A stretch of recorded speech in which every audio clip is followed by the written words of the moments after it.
Joe.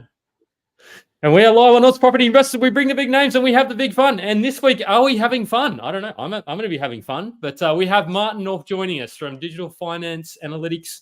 It's going to be a great show. And I think there's been plenty of banter in the chat on Facebook. So I'm excited. How you going anyway, Martin? What's happening over there?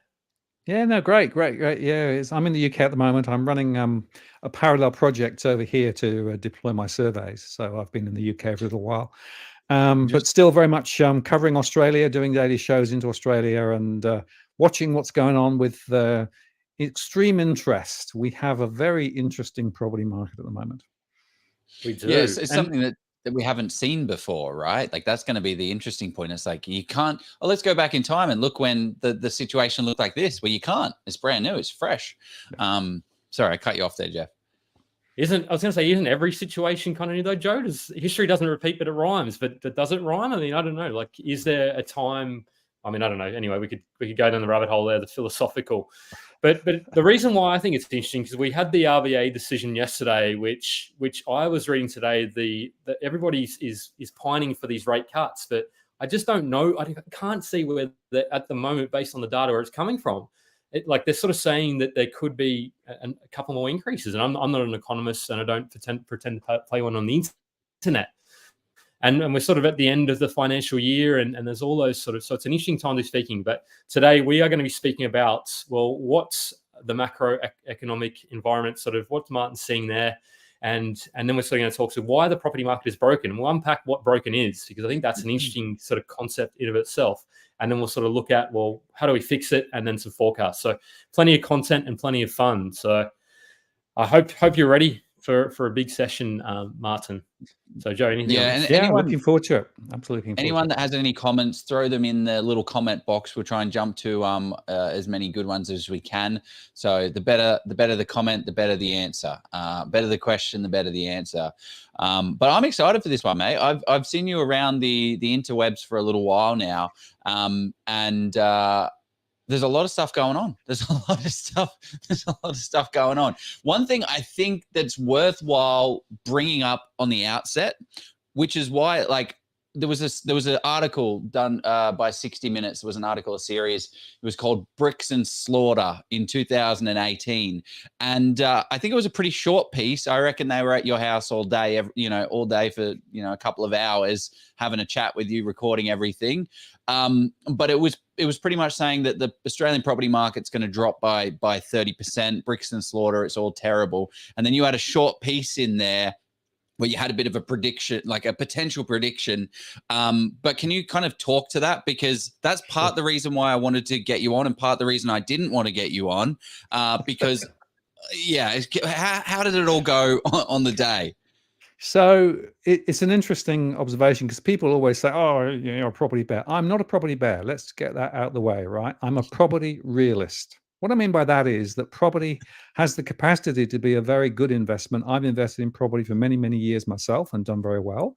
But unfortunately, I've also seen a lot of people make really bad decisions and made very bad investments. And therefore, what I was trying to do with all the stuff that I do is to help people understand. Now, with regards to 60 Minutes, just to tell you the story on that, it was actually a 2-day shoot.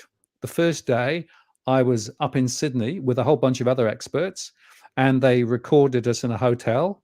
And then they came back a few days later and spent another day with me. So that was how long they spent. Now, I explained to them, as I explained to you now, I run multiple scenarios, different views to show the different sensitivities as to what may happen ahead, right? And I had 3 sensitivities. One was pretty bullish, one was pretty neutral, and one was a bit bearish. And, the 30% down was the absolute bearish one. They ignored the other 2 scenarios, right? So they decided to use the hook for the story as the risk of property prices dropping. And incidentally, a couple of the other people that they interviewed for that same piece also were worrying about the frothy nature of prices and the fact that they were a lot higher than they'd been. Debt to income ratios were high, etc. So there was a risk. So the point was, immediately they narrowed down to just that worst case scenario and then built the whole story around that. So I was a bit dischuffed.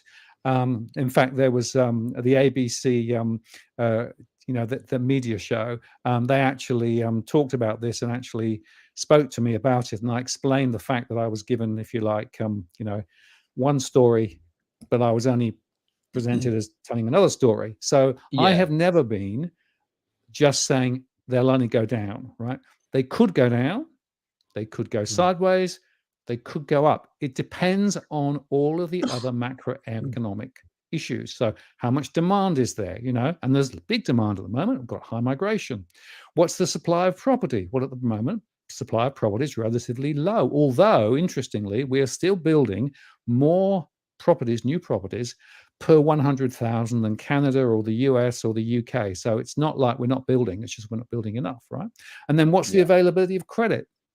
And of course, credit's related then to interest rates and what happens when there's interest rates. And you mentioned the RBA. The RBA is holding rates higher for longer. That's because they haven't been able to get inflation under control. In fact, the interest rate at 4.35% on cash rate is lower than in Canada or the UK or elsewhere, New Zealand, for example. US. So they've been very gentle with rate rises. But then, of course, you had Phil Lowe 2 or 3 years ago saying, oh, rates aren't going to go up until 2024, right, when they were at 0.5%, right?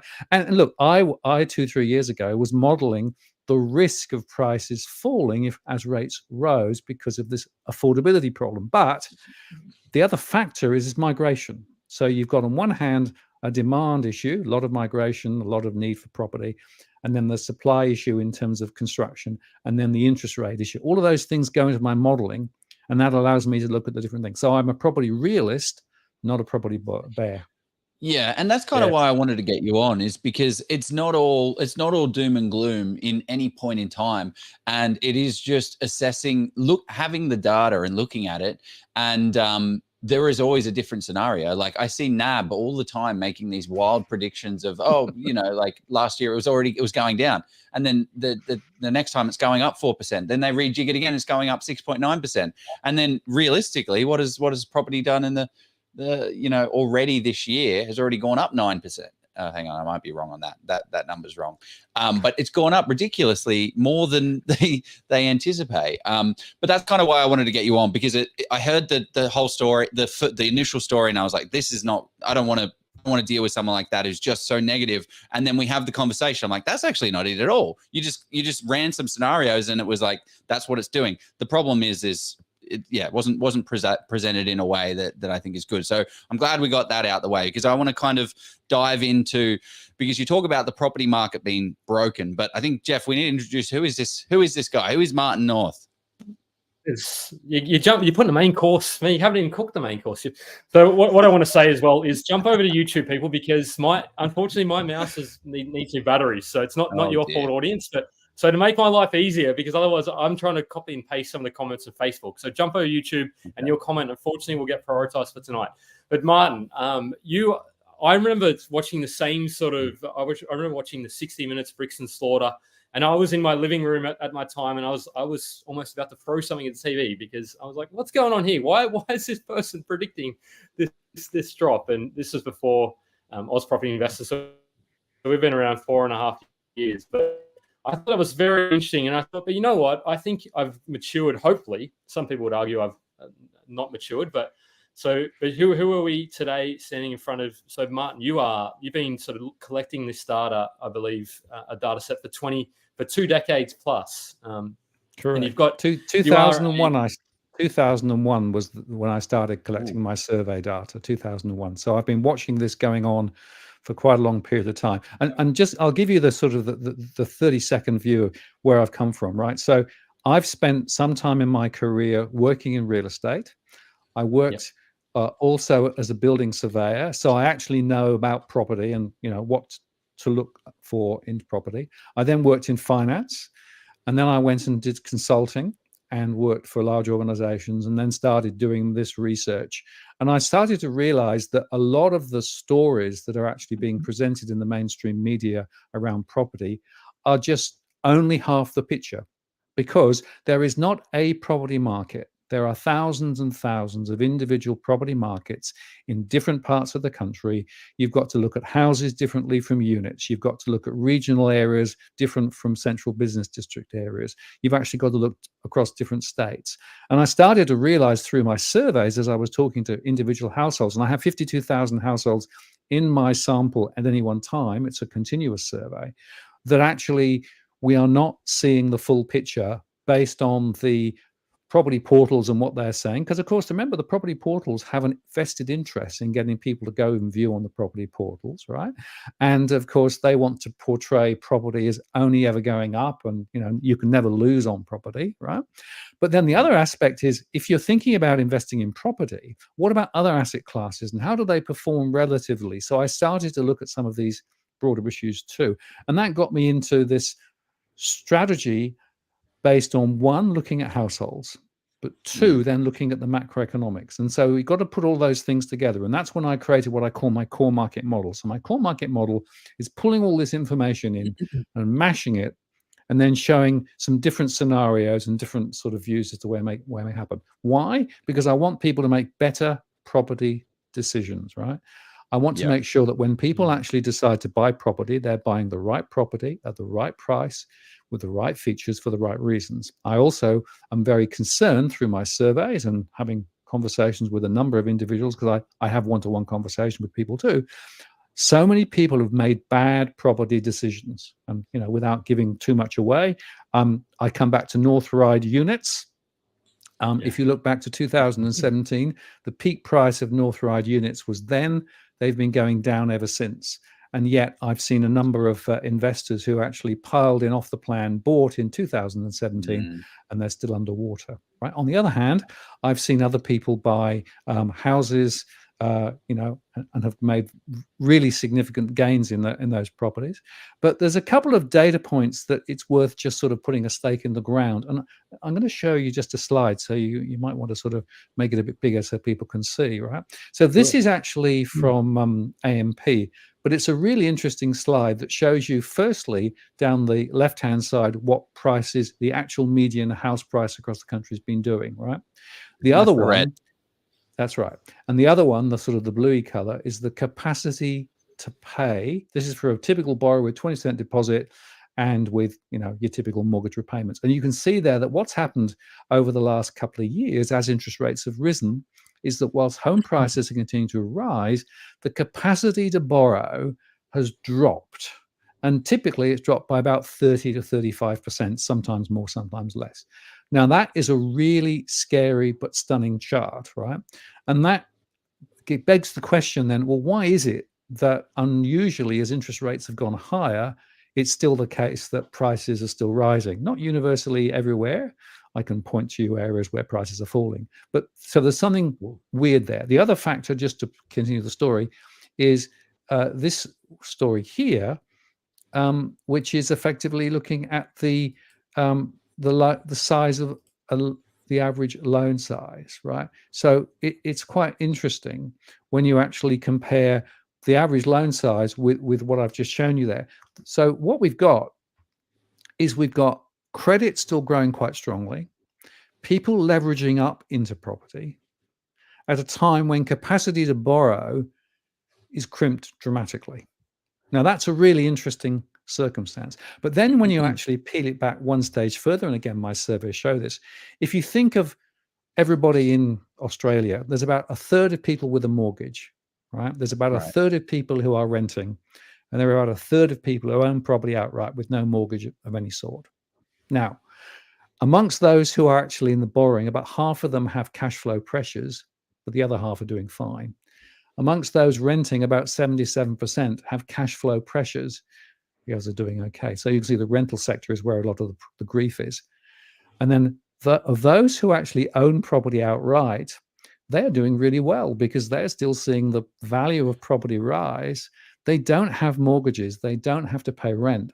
So they're doing really well. And they're the ones who are spending still very readily. Now, the RBA governor, Michelle Bullock, the other day said that you know, she was having to keep rates high because the inflation was still quite strong. And the reason for that is that expenditure for some groups is still quite strong. And so we've got this massive situation where the high interest rates are hitting a small proportion of those with property, particularly those who've bought recently with big mortgages, but everybody else is not feeling the same pressure. And that's what we've got. So we've got a big contention at the moment between what I call the haves and the have-nots, between those who actually are up to their eyes in debt and are really struggling, and there are quite a few, some defaulting already, and others who are doing really well. So one of the reasons to understand why property is doing what it's doing at the moment is to understand that not everybody is in the same boat. Yeah, that's super interesting. To take a point back to, you were talking about affordability, which I think is the key, or one of the key metrics you look at. How do you measure or stress, I suppose, in paying a rent or paying a mortgage? What is that? Is that the 30% or figure of your income? What does that look like? No, I don't use a set 30%, because what I've discovered is that there are many people who are paying 50% of their income and they're doing just fine. There are others doing less. So what I actually do is I look at, in the surveys, I look at what their people are spending. So what's the total income that's coming in? What's the total outgoings? And I define stress if the outgoings on a sort of regular basis are actually bigger than the money coming in. So it's a typical cash flow measure. In other words, if you are spending more on a continuous basis than you're actually earning, you're going to get into difficulty. I mean, that's just pretty obvious, really, isn't it? So I define stress in cash flow terms, money in, money out, not a set percentage. And so then you're saying, Martin, that most governments around the world are probably doing really poorly on that outcome if you use that metric? Well, certainly the truth is that public debt's rising, government debt's rising. The trouble is that government debt doesn't have to be repaid, right?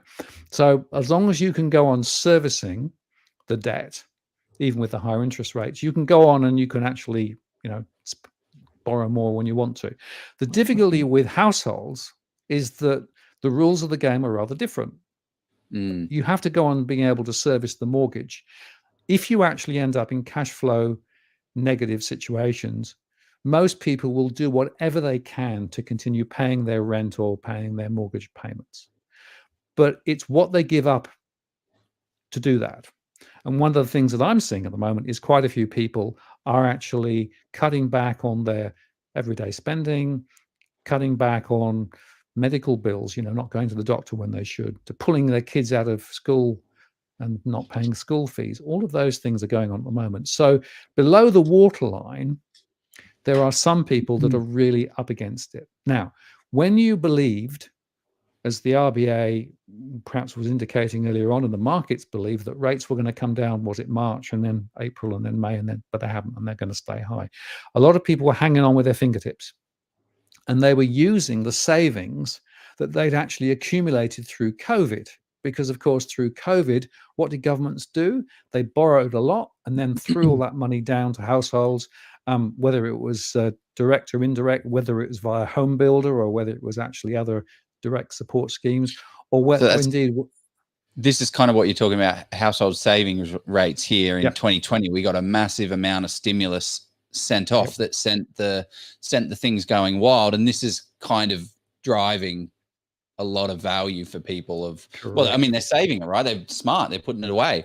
And then they've got the money and they're like, oh my gosh, I have 24% savings. What am I going to do with this stuff? I think it was an artificial economy though, Joe, because they weren't going to Europe. They weren't going and buying that fancy diamond ring because they're like, well, or nice fancy dress or nice tuxedo or whatever it was, because where am I showing that off? Am I going to jump into my Zoom meeting in a tuxedo, or I'm not doing that? So I think it was a false, people got a bit ahead of themselves, got a bit excited and then thought, okay, well, what can I do with that money? I'll go and buy the latest meme coin, or I'll go and buy the latest property hotspot. And then sort of, and potentially interest rates went down, which I think, would you agree with that, Martin? Is that kind of what played out? Yeah. So remember, they also allowed people to pull money out of their superannuation funds, right? Yeah. And quite a large number of people in my surveys used that to grab money for a deposit, right? So basically, everybody was saying, spend, go and buy houses. I remember Michael Zucker, who was, in the government, basically saying, great time to buy. Interest rates were 0.5%. Mortgages were sub 2% for many people, right? Go get a mortgage. And at that stage, of course, the borrowing capacity of people was huge, right? So they were using housing as one of the mechanisms to try and support the economy. Well, that's the thing to understand, right? And just to give you a little bit of a flavor of that, if you think of Western Australia, there the state government threw a lot of money in as well. And overnight, property prices jumped by about $50,000 because guess what? The total capacity, additional money that was being created through these various schemes was around $50,000, $60,000. So immediately it lifted prices, right? So the first observation about when you think about property valuations, it is a matter of what people have capacity to spend, right? Yeah. Now, Yeah. the other point is those ratios don't tell the full story because that's an aggregated average. Yeah. In my surveys, what I discover is that a lot of those people with big mortgages have zero savings. They're actually relying on credit cards. They're relying on buy now, pay later. Whereas others, those people who don't paying a mortgage and have no debt, they're the ones who've been saving. So even now, there's an unequal distribution from those savings. And so again, when you start unpicking this, what you realize is that not everybody is in the same boat. Now, when you actually are going to talk to the bank and the bank says, okay, how much do you want to borrow? They'll look at your income, they'll look at your expenditure, but the lens they use is a very narrow lens. They basically make some assumptions about what a typical person would spend. The hems, yeah. Yeah, the hems, right? It's not actually your profile. It's actually what a typical person would spend. And in fact, that went through the courts, and ASIC basically took Westpac to court, and Westpac was allowed to use the hem as a measure of affordability. So the Wagyu beef and red wine case. Yeah, exactly right. So when you actually look at it, what you discover is a lot of people were able to get mortgages that they could only just afford at 2%. Right now, of course, with interest rates significantly higher and mortgage rates at the 5 or the 6 and the 7%, not surprisingly, quite a few people are struggling. But So- it's not everybody, right? There are others that Yeah. are doing absolutely fine. Well, that's what I'm interested in, is that not everybody. So what segment, how do you think about it and segment the market out? Is it an age bracket? Is it a demographic bracket? Is it a price range bracket of like people who've bought a house with $1 million of debt, as their PPOR? They're the ones that are struggling. Like, can you define this struggle street people? Yeah. So what I do is I segment my households into different pools, from young growing families to professionals to older families. So I use a combination of age, income, and other factors too. I have about 12 or 13 different segments, right? And then I look at how each of those segments are behaving, because if you think about young growing families, they're predominantly first-time buyers.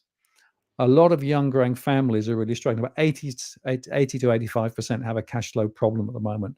And they are really finding it really difficult to get into the market. They're also competing with property that effectively property investors are quite interested in buying in as well at the moment. So a lot of first-time buyers are a bit squeezed out. And in fact, despite the fact that first-time buyers are actually active, most of those, more than half, are only active because they're getting money from family, the bank and mum and dad. So that's the only way they can get in. If not, then you can't probably get in. So first-time buyers, some are excluded. But if you then think of some of those other groups, so the more affluent professional groups, the ones with the big incomes, they're buying really freely at the moment, and they're actually being greeted by the banks. So ANZ recently changed the lender's mortgage insurance parameters for people borrowing more than $2 million. That says, well, you don't need. We'll give you more. So the banks are now chasing 5% loan, wasn't it? You could essentially. Yeah. Exactly right. So they're actually trying to support that particular group because they believe that group still has capacity to borrow, capacity to spend, and are buying big. So that's one of the reasons why there are some differences in the market. Another group that's quite interesting to look at are the first generation Australians. So these migrants that have come in, migration has been at 650,000, way higher than what the Treasury expected. And a lot of those people come into Australia with money to spend to buy property. So some go into the rental market, but some also go into the property purchase market. And so quite a few of those are able A to lot of buy. people, they start, right? Like they start in the rental market. Most start in the rental market, find an area that they like, and then Yep. they're like, yeah, this is a place that I want to live. I've got the job, I've got the borrowing. Now let's jump into the market. Correct. Housing And market. so I give an example. Werribee, Forget the cash. Point Cook, right over in the western suburbs of Melbourne, Western a very suburbs. strong center of gravity of migrants who've come in and then are buying, and they were buying those off the plan properties or newly constructed properties, highly leveraged. And some of them are now getting into difficulty too. So my point is, you got to understand the minutiae here of different groups of people and what they're doing, because not everybody's like. Now, let me talk about property investors, because property investors are still really active, right? And there are some doing some pretty amazing things at the moment in terms of the property portfolios that they've built. But there are other property investors who've bought the wrong properties, and from a net investment yield perspective are underwater. And I look at Melbourne as a particular example of that, because one of the really interesting observations about Melbourne is that the fact of the matter is that net investment yields are pretty low in and around Melbourne. So one of the things that we are seeing quite a lot What's of net investment yield? How would you explain that? Yeah. So gross investment yield is the ratio of the purchase price of the property versus the theoretical gross rental that you could get if you let it out, right? That's the one that all of the property portals talk about. But that's not really a very important one. What's important for me is what I call the net investment yield. So that's the cash flow measure of how much money is being generated on a cash flow basis from the rent that you're earning, offset all the costs you have to pay. So the costs of the mortgage, the costs of the agency fees if you're getting it managed, the repairs, all the other things that you need to do to manage the investment property, right? And let me try and show you this picture. Yeah, can you see that? Hold on, we'll just load it up. Yeah. So this is a picture. This is actually this is my data. This is my data. And what it's showing here is the net investment yields. And just to give you a little bit of a flavor, this is looking at the Sydney region at the moment, right? Now you can see there that their net investment yields are negative. In other words, underwater from a cash flow perspective in places like Paddington and Glebe and Woollahra and Annandale, right? And that's a really interesting observation. So if you are underwater from, and we can move the map around and we can look at other areas. So if we go down here a little bit more, we can see the story is quite interesting, right? So there are some areas where people are doing relatively well. So you can see either negative or slightly positive, but there are others where they're not. Now, if you were to go to somewhere like Brisbane, just for comparison, let me just go there just to show you. Let's go. Why don't we go to somewhere like Crestmead? I'm interested in a place like Crestmead, which is in the Logan region. Oh, we're very blue here. We've changed the color. Yeah. So this is using the same basis. So you can see in and around Brisbane. So Paddington in Brisbane 4064, or East Brisbane 4169. Or if you tell me somewhere else to go, I can move there.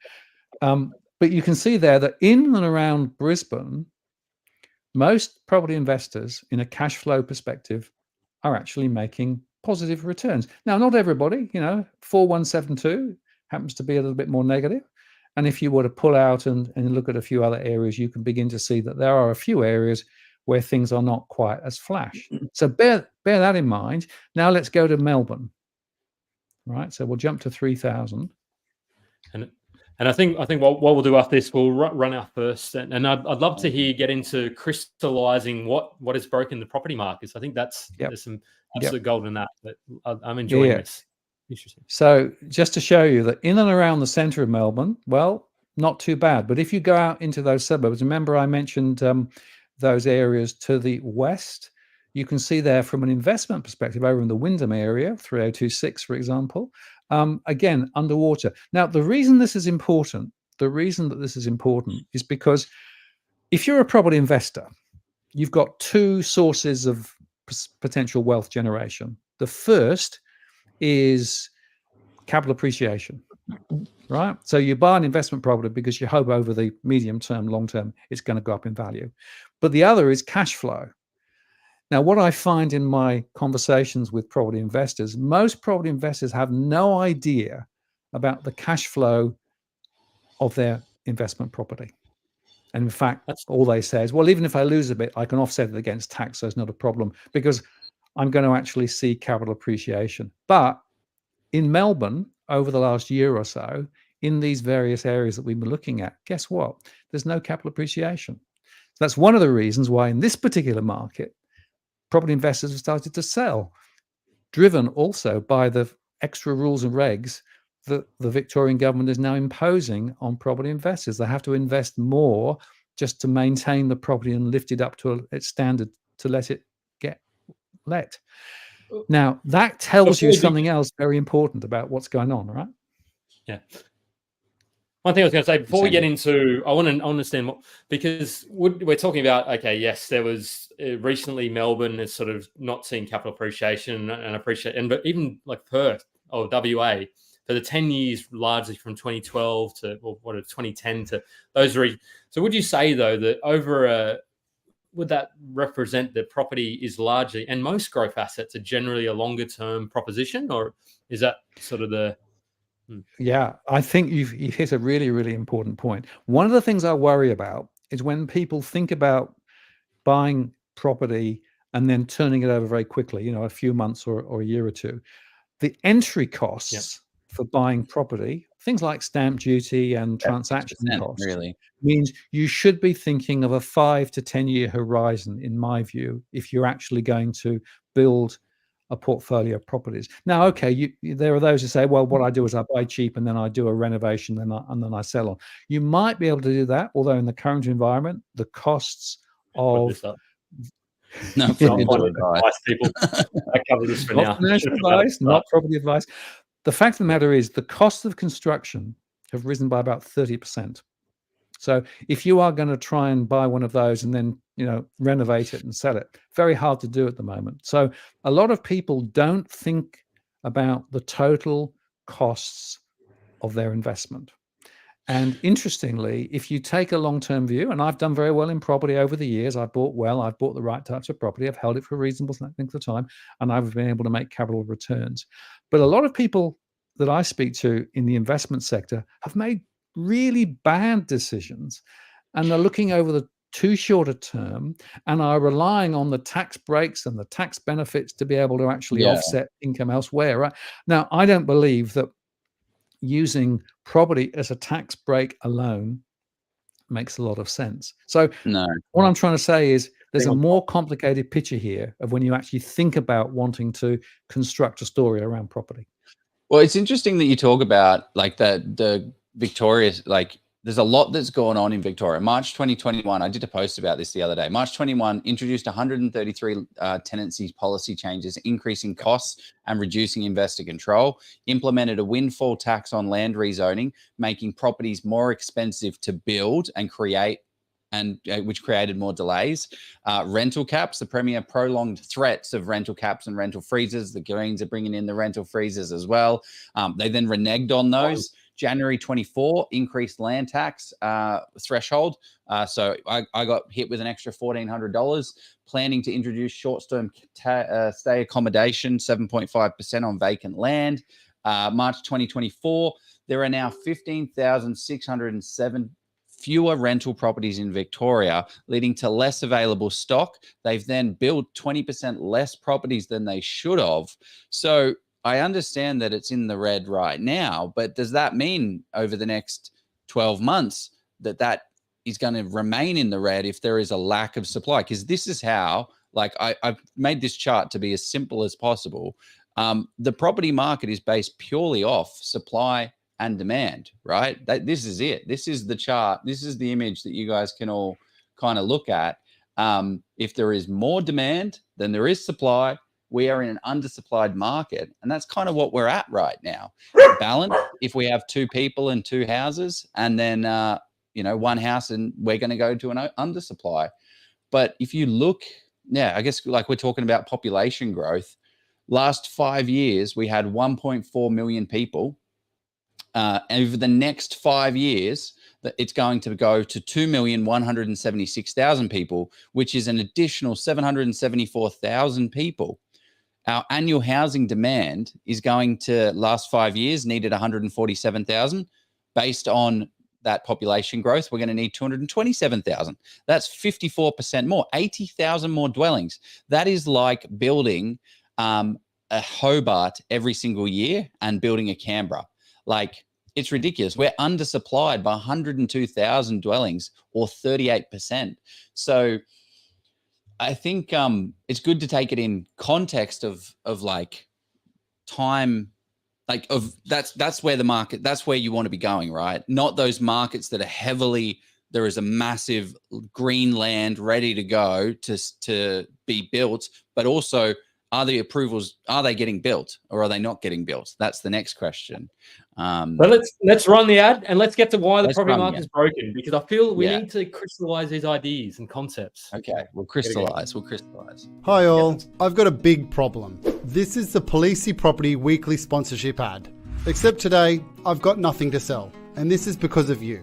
Due to all your kind words, comments, amazing feedback, and sincere compliments about my newly released commercial property investment course, the Commercial Property Institute, I realised today that due to the Facebook algorithm, many of you, in fact, the majority of you, still may not have heard about this yet. So I'm going to do 3 things that no other course provider would even dare to do. Let's start with number 1. I've taken out 5 lessons of the course and put them in the link that's been dropped into the chat right now. This way you can see the value in the course, and you can see the production, and you can see for yourself the depth of the insight that we dive into. Every other course provider hides everything behind a paywall, and you only find out if it's valuable or not when it's too late. Not me, you're going to see 5 sneak peek lessons from the course from which you can make an informed decision about whether this is for you or not. Now, number 2. To further prove to you that this course will transform you from being a total beginner into an elite commercial property investor, I'm going to show you a picture of me before I discovered commercial property investing.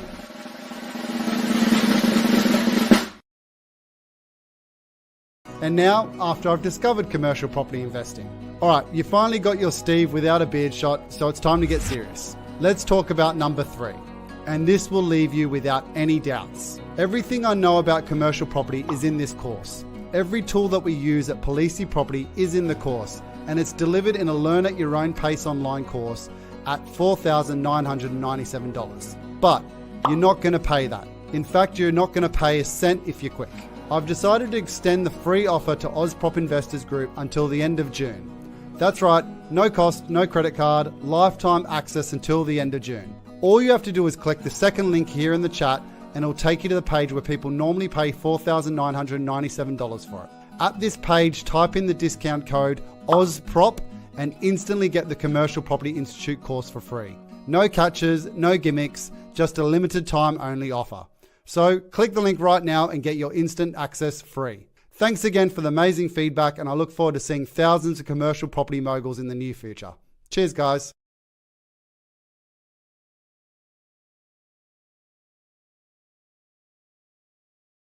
Jesus, it's a long ad. It's a ridiculously long ad. It's very, like, I feel very entertained. But so no, we came here tonight to talk about why the property is broken, and people, that's a negative connotation, or that's true. But I would say it's not so much negative. Can you explain? Yeah, what do you mean by the property market's broken? Like break it down simply for us. Oh, you're on mute. Yeah. Sorry, I went on mute whilst you were playing the ad. Can you hear me now? Yep. Okay. So here's a thing. When I talk about property market is broken, the normal rules of supply and demand, which is what you're talking about, are still in play.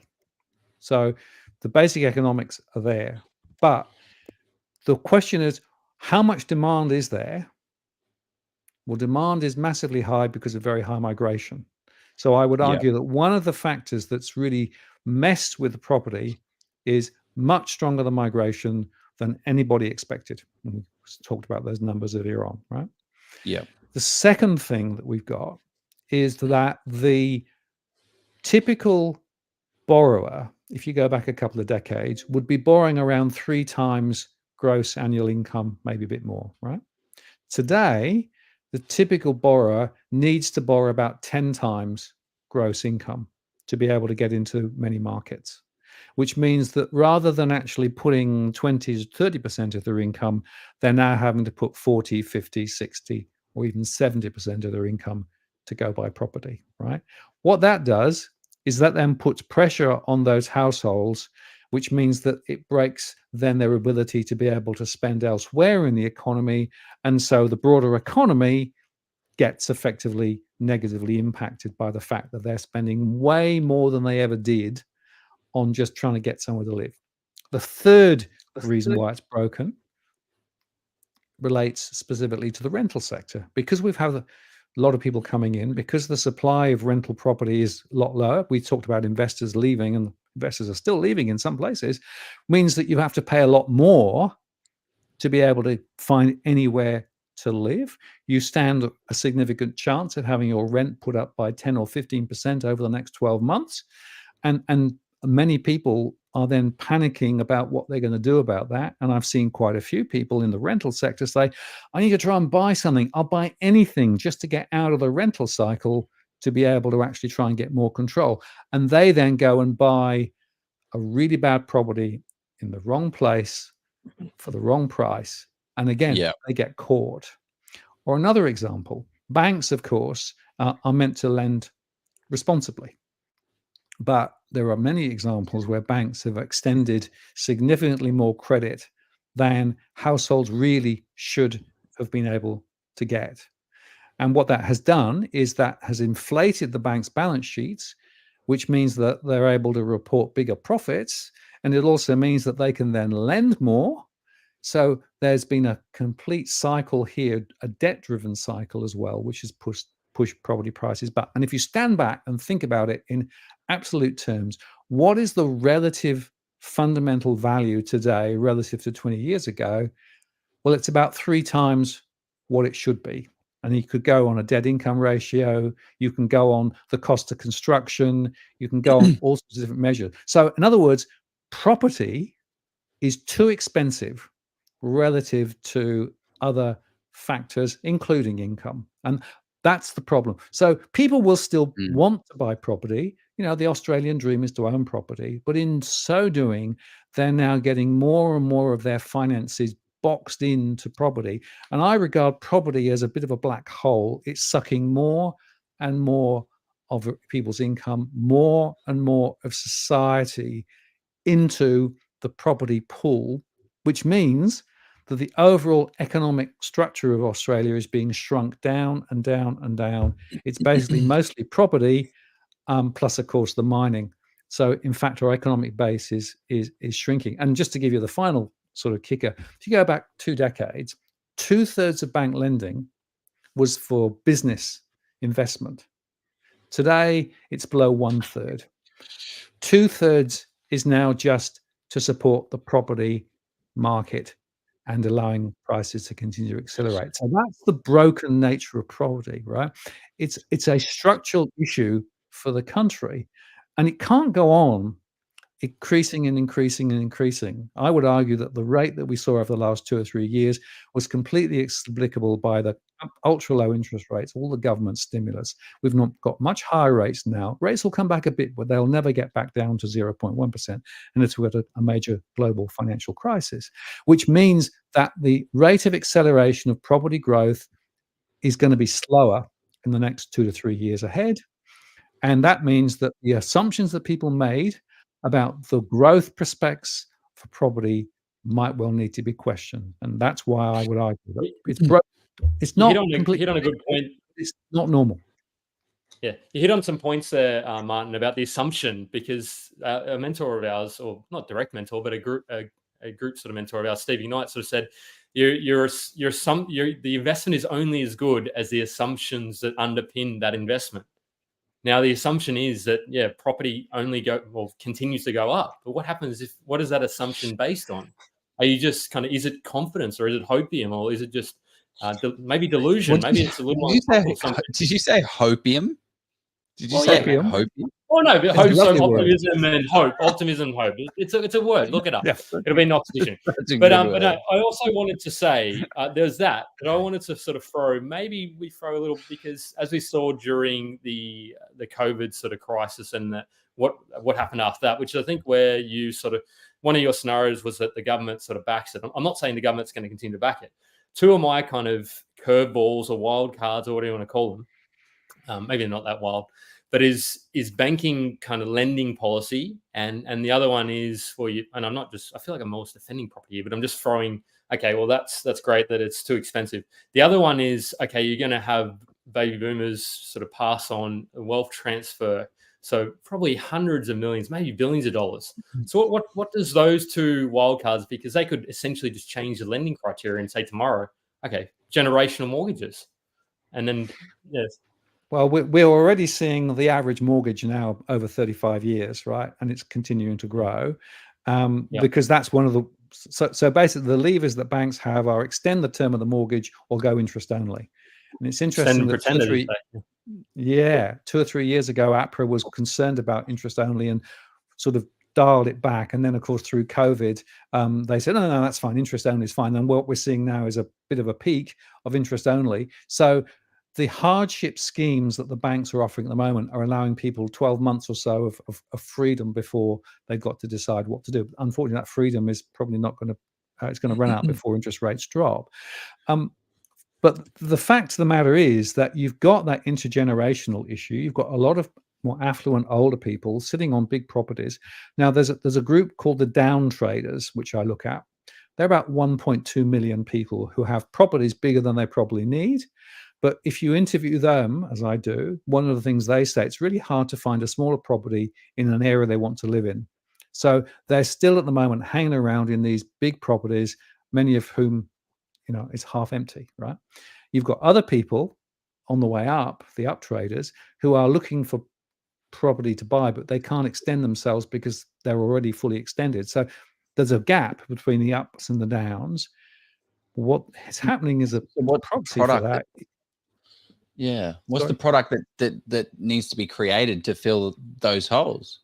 So, I mean, I've been working with one organization that is specifically looking at how to help down traders work through that transition process, because the government made a scheme whereby if you sold and moved down over a certain age, you could put 300,000 directly into superannuation. That was an incentive to try and get people to actually move out of larger property into smaller property. But people still can't find the right properties in the right place, so they have to build different types of property in different areas, possibly, to be able to attract some of those down traders.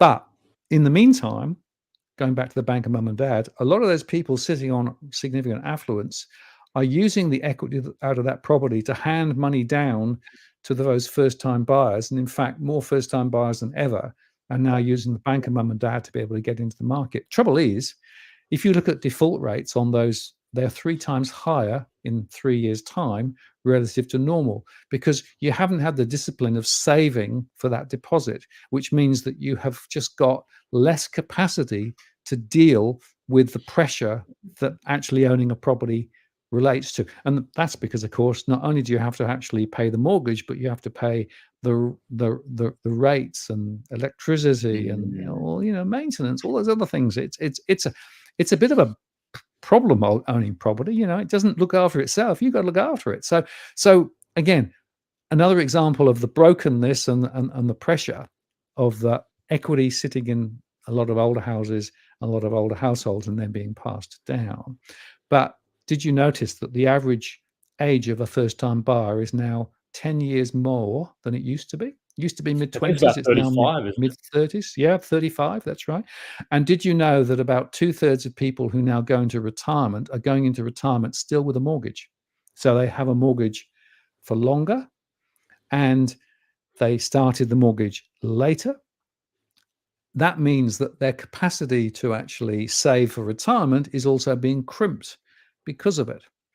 And if in fact it's true that we're not going to see the same growth in property over the next, say, 3 to 5 years that we saw, that's going to be a significant issue down the track too. So, yeah, what I'm trying to point to is there are cracks in this system. Government created cracks largely. I would argue that the government is responsible for a lot of the issues here with some of their stimulus programs. I'd also argue that first-time owner grants just lift prices. They don't actually help either. So there have been lots and lots of issues. Now, two factors to bear in mind. The first is financial stability. The banks in Australia have a greater proportion of their mortgages relative to others around the world. In other words, most of their book is for mortgage purposes. If in fact prices started to go sideways or down, that will put huge pressure on the banking system. So one of the arguments as to why prices may not drop is because governments won't allow them to drop. They'll throw more money in the system. The RBA will cut rates. The RBA will do property purchases to support the property sector. That's certainly why one of my scenarios continues to see property price growth in the next few years. And when we say drop, when you say drop, Martin, just to jump in there and say, because there have been markets like mining towns, for example, 30% again. Well, no, not 30%. Well, don't worry about 30. Like you look at Moranbah, Port Hedland, Karratha, these places drop by 50, 60, 70, 80, maybe not 80%. Yep. But so you're talking about across the market. I mean, there's obviously going to be markets. Yeah. In markets. Well, what I actually do is I actually look at individual places. Let me show you this picture here. This is just Wollongong. This happens to be one I've got here up at the moment, right? So in my hometown, in my three scenarios here, you can see that I've got my best, my base, and my worst case over the next 3 years, right? And you can see that the best case is still a rise. We're talking about 5% over 3 years for houses, a bit less for units. The base case, though, is a bit of a fall. The worst case is a significant fall. Now, why is that? Well, that's going to be on what happens to interest rates, what happens to other things. But you can see there that the mortgage stress number that I've got is pretty high. Now, I have this level of granularity of data for every postcode across the country because you can't talk generically about prices going up or prices going down across the country, right? Even now, in some regional areas, prices are falling. I mean, I sold out in Thurul 18 months ago. That's in the Illawarra. Prices there are still sliding, right? If you look at Hobart, prices are still sliding. So again, it's important to go granular here because not all prices are behaving the same way even now. And I would argue that that's going to be the same ahead as well.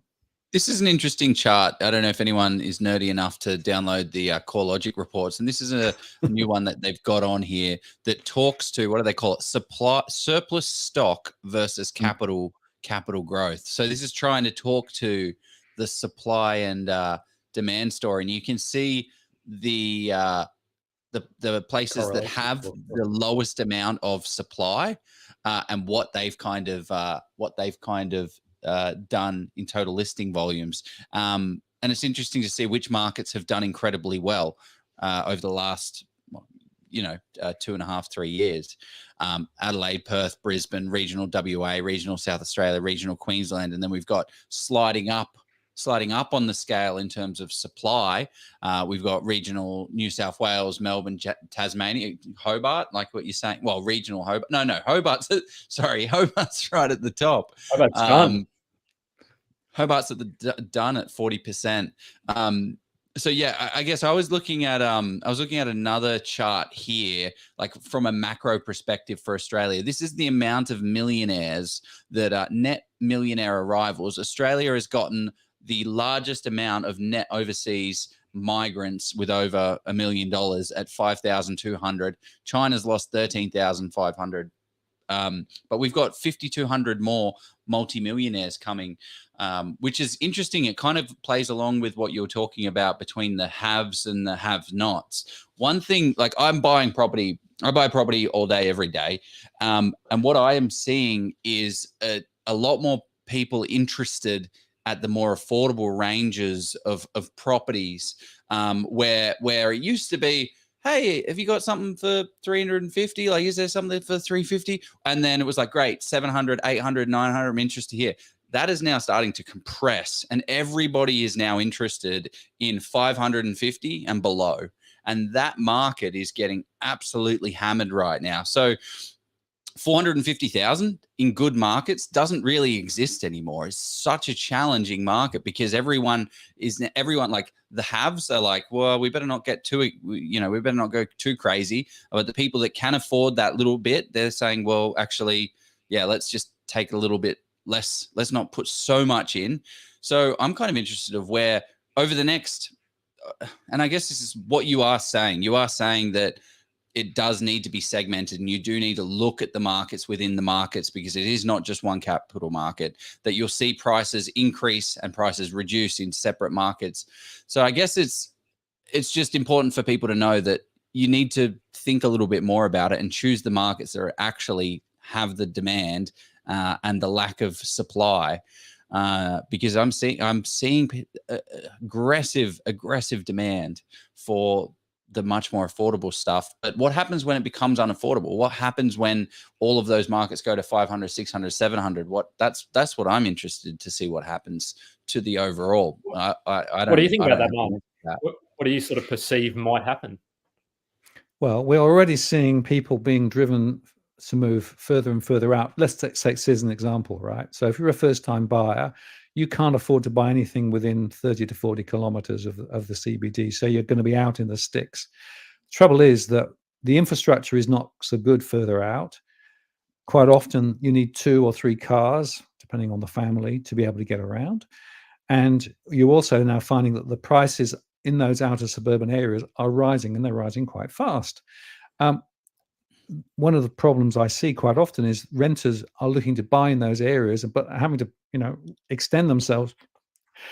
It's getting to the point where it's almost unaffordable. I think there was a report that said only about 10% of property in the greater CBD region was actually accessible for people on average earnings.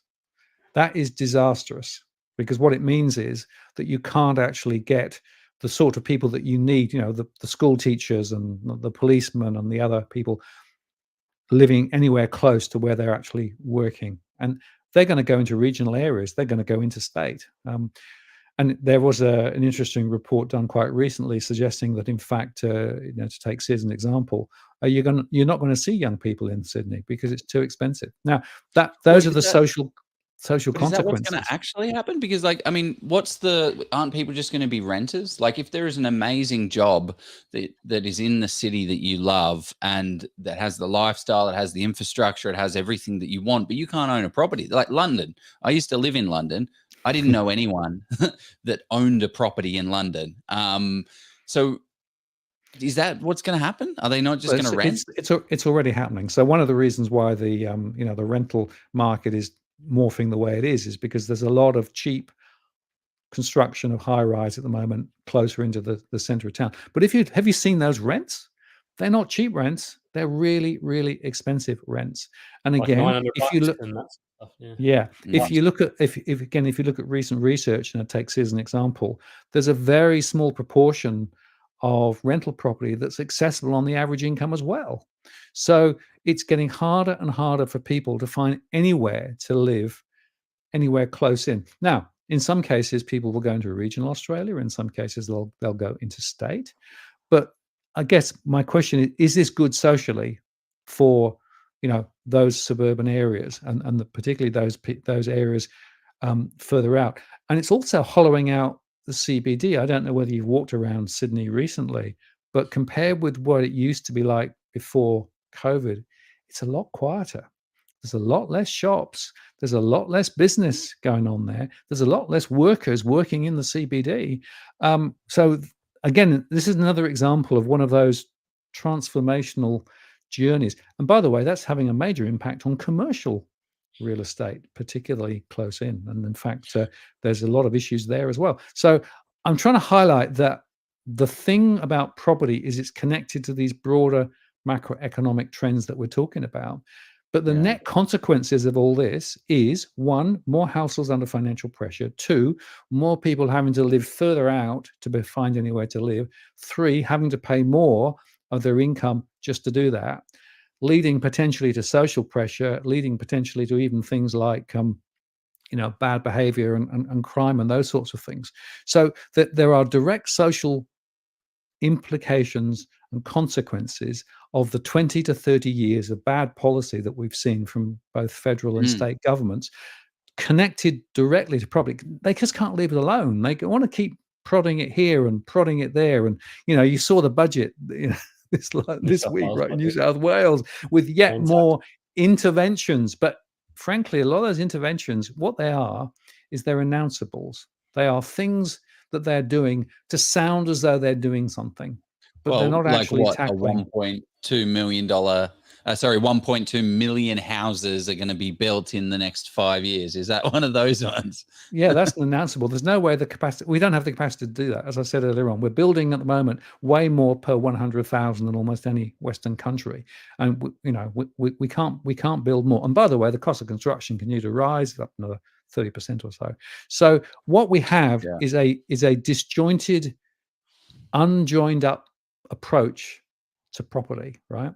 And that's really another reason why it's broken. And by the way, of course, there are tax breaks and what have you for the investment side. Some of those you would argue perhaps are not necessarily helpful as well. So there's a bunch of What are your thoughts on the policy, like some of these policies that are coming out now, like rent freezes that the Greens are talking about, the scrapping of negative gearing? Like, what are your thoughts on some of these more larger policies that what are they going to do?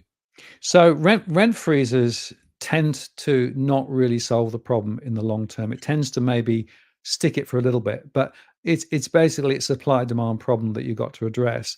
The reason the Greens are doing this is because there's an election coming up, and the Greens have realized that there's a 30% of the population who rent that they can directly address. So you got to understand that this is a political play to get the Green vote up at the next election, right? Yeah. And it's interesting. I mean, there are some rent controls in Canberra, and there have been, some little tweaks there. So rents have not risen quite so high. But if you look at the Canberra market, it's still pretty wrecked at the moment. So it doesn't necessarily solve the problem. And a lot of the other initiatives. So the one I thought was amazing. Did you see from New South Wales? Was they say what we're going to do is we're going to buy properties that already have been built from developers. Now, again, you've got to understand this is a strategy that the developers have been arguing for a long, long time. So the government basically is now handing out more money to developers. Now, that's not a good thing, because essentially that's not necessarily helping to build the right types of property in the right types of place. But what it is doing is bailing out the developers again. And that's my problem. A lot of the policies that are actually developed at the moment are supporting the banks, or are supporting the developers, or are supporting the big end of town. And sidebar, same with the gas industry. We're paying 5 times what we should be for our gas in Australia, which is stupid. This is bad government policy. So again, my example, my view of the world is the reason that property is broken is because policy is broken, because politics is broken, and nobody wants to talk about these big picture issues. Everyone wants to talk about, well, we'll build a few more over here, or we'll give people another $20,000 to buy over there. That's not solving the problem. That's just creating more capital. It's actually creating more pressure later. It's just pushing it away. And what we're doing is we're creating an intergenerational problem, which is going to take years and years and years to solve. And the result of that is, if you are in the fortunate position of owning lots of property and you're doing quite well, then you'll be fine. And people don't want to see property prices fall. But there's a bigger and bigger proportion of people who cannot get into the property market, will never get into the property market, will never own property. And as a result of that, they're having less kids. They're not actually available there to work in the areas that we want. And it's creating significant issues. Again, it's broken. Can we talk solutions? I want to hear, because I think if the problem is politics or policy. Oh, sorry, go. I mean, for me, sorry, I kind of cut you off there, Jeff. But I'm like, for me, I'm just kind of thinking, build affordable housing. Like, if you are a property investor and interest rates, people are struggling in terms of price, create affordable housing.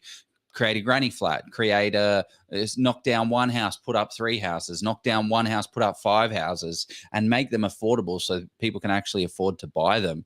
Like, that's the solution that I'm seeing, because there's always going to be demand there. Create boarding houses, buy blocks of units in well-established areas. Like, So, I mean, from I don't know. an investor's perspective of how can I not take advantage of the situation? Is not the right way to say it, but like, from an investor's perspective, what can you do to yeah, okay, well, maybe it is to take advantage of the situation, but maybe that's not the worst way to just on say that, it. it's worth just highlighting. The Yeah. policy of the government the last 20 years has been to outsource investment property to private investors, right? Yeah. The governments used to build quite a lot of property. If you go back to the 50s and 60s, they were big, and there were big programs, right? Because everybody knows you need somewhere to live. Having a property, somewhere to live, is a human right. It isn't just, those who can afford it. In my view, the problem is that we've outsourced that to the private sector, and there are many great private investors, mum and dad investors, who own a property and are doing really good things and providing accommodation for people. That's great. But there are also now corporate entities that are actually setting themselves up to build to rent. And the interesting research there is the typical rents that they're charging are 20% above the market. So they're not targeting affordable, they're targeting the high end. They're targeting those who can afford it. Now, that commercialization of the rental market is a disaster in my view, and it should never have been allowed to happen, but it is happening. That was big in the UK, wasn't it? That's yeah, kind it's of been big in the UK as well, and it's a disaster in the UK too. We have precisely the same issues in the UK as Australia. But I agree with you. There has to be a larger supply of property. But interestingly, I don't think it should be high rise. I think it should be low rise. It should be subdivisions. It should be, 2 or 3 villas and what have you, because the lifestyle that many people aspire to are not actually fulfilled that well living in a very noisy high rise. But I will make the point, there are groups of people, particularly people coming into the country, who are perfectly happy living in these high rise apartments. They've got different standards and different expectations. 5,200 of them.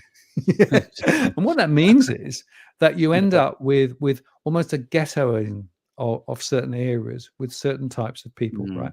That's a problem, because then what you start to do is to create significant pressures on different communities. And you only have to walk around our major urban centers to see how much they've transferred and translated to high rise. All of the old houses have gone and they've been replaced. Now, we have to build more, absolutely. So supply is part of it. I would argue that the levers to pull: 1, dial back migration. Migration is too high. We need to get back to a level of migration that meshes into the amount of property that we can build, which would mean cutting migration significantly from where it currently is. Governments play lip service to it, but are still attracting more people in. They come in from, China and India and Europe and pretty much everywhere. A lot of people.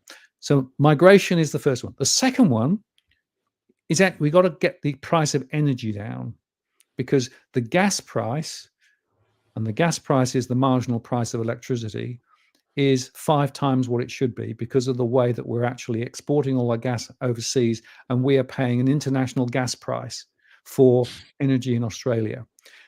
That strangles the manufacturing industries, because they can't afford to compete. It also lifts the price of everything. So that's one of the reasons why inflation remains so high, is because of high energy. So we have to have a policy to reduce energy. You do that by creating a reservation strategy. In other words, you keep gas for domestic use rather than shipping offshore. Western Australia has that at the moment. Their gas prices are rather different to the East Coast. So there's a policy there, right? The third one we've got to look at is the way that the lending structure works. The banks are still too willing to lend too much to people who don't have the capacity to pay, in my view, particularly with the higher rates. So we need to be revisiting what an appropriate level of loan is relative to income. And I said to you, we're at 10 times for some people. That's way too high. We should bring it back down. Now, that's going to be painful for some people who are going to find it more difficult to get in, but I think you got to do it. And then the other one is, we've got to be more realistic about what a property is. So I still speak to a lot of first-time buyers. When they want to buy a property, they want all the bells and all the whistles Forever and multiple home. bedrooms, and they want, the world-class bathrooms. We need to be more 15 realistic. k's from the CBD where they live as well, like on a nice acre block or half acre block or whatever. Exactly. Please. So What are your thoughts on there's this? an Reduce expectation. capital gains tax. Oh, sorry, we'll get onto that later. You go expectation, kind of hangover, Yeah. not hangover. Yeah. And then there's an interesting comment about capital gains. Capital gains is still very advantageous to property relative to other asset classes. So if we were, serious about some of these things, we would look at some of the tax breaks and some of the tax incentives as well, because at the moment it is not necessarily steering us in the right direction. We absolutely need. Interesting.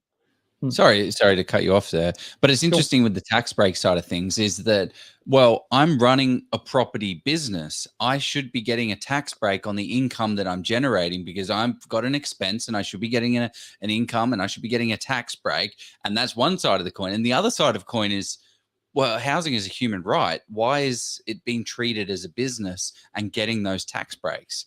Like, shit. Is it a right or a need?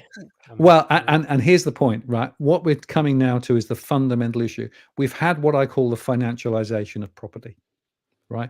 Financialization of property, meaning it's become an asset class just like any other investment class, like stocks and shares, et cetera, for many people.